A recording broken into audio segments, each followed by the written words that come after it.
some 70 pilgrims from the Diocese of Springfield in late July and early August joined Bishop Mitchell Rosansky and thousands of other young people from around the world in Poland for World Youth Day 2016.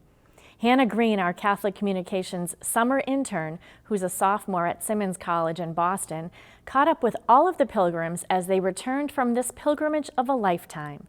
And she has our story now. There were no beaches, hotels, or even on-time transportation on this trip overseas. World Youth Day 2016 was certainly not a vacation for the 70 Western Massachusetts pilgrims who spent 2 weeks on pilgrimage in Krakow, Poland this summer. However, pilgrims like Westfield native Jacqueline Luna said they were ready for anything, even sleeping on a gym floor.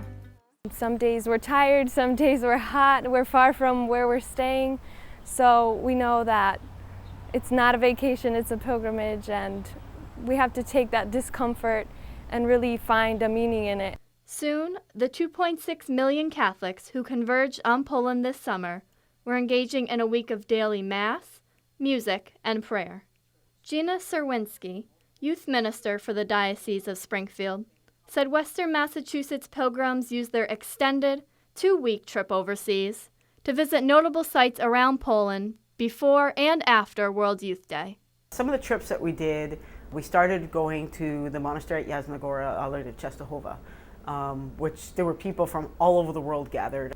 We also went to Auschwitz and Birkenau, Auschwitz II. We went down to Zakopane and we went and saw the church Our Lady of Fatima, which was a church that was built in honor of Our Lady of Fatima for saving John Paul's life after the assassination attempt.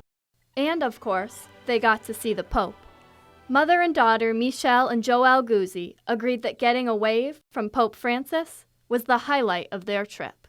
When the Pope was coming by, I was able to be right in front and to see him right there about 5 feet away, so that was really amazing.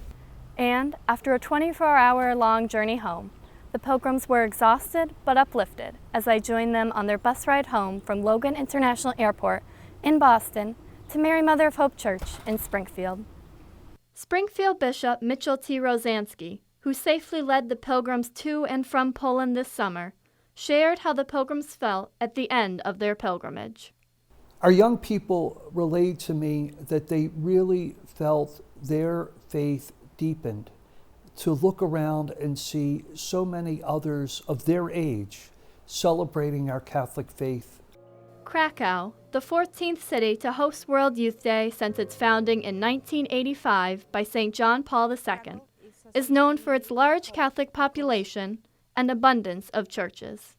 I didn't know that a town could bowl me over so much, and it was just because St. John Paul II we went to Mass where he was baptized, and just being there was so amazing. The pilgrims were also charmed by the hospitality of the Polish people, especially one young girl named Olivia. We had one little girl, Olivia, that would meet us at the train station every morning and every night, and she would come with a bowl of candy with her mom, and she had us sign a notebook. She wanted to know where we were from and what our names were.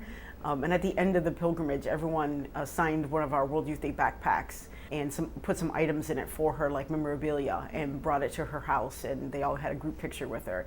Even after beholding the beauty of Polish churches and chapels, many pilgrims agreed that it was interactions like these with fellow Catholics that helped revitalize their faith. For Belchertown parishioner Colleen Grady, it was a single confession in a busy Krakow marketplace that she will remember most about her trip. The words that he said to me will always stay with me. He kind of told me, how blessed are you to be in this place where so many other people had the opportunity but could not come. And yet you were given that blessing to come here, to be here, and to open up your ears to everything that is happening around you. And while their time to grow and learn in Poland is over, the pilgrims know that their journey is not yet complete. As the pilgrims explain, they understand their responsibility to bring what they've learned in Poland back to the Diocese of Springfield. I think the purpose for our group, in my eyes, was to bring something back to this area, to Springfield, and to really unite the Diocese of Springfield and to interact with other youth from parishes, because we don't necessarily see other youth from the parishes often. Michelle Guzzi said that after spending 2 weeks traveling with the young people of our diocese, she now believes in a bright future for the Catholic Church. I am very grateful that I was able to experience the church, but the young church, the young universal church, because it gives people my age and older hope.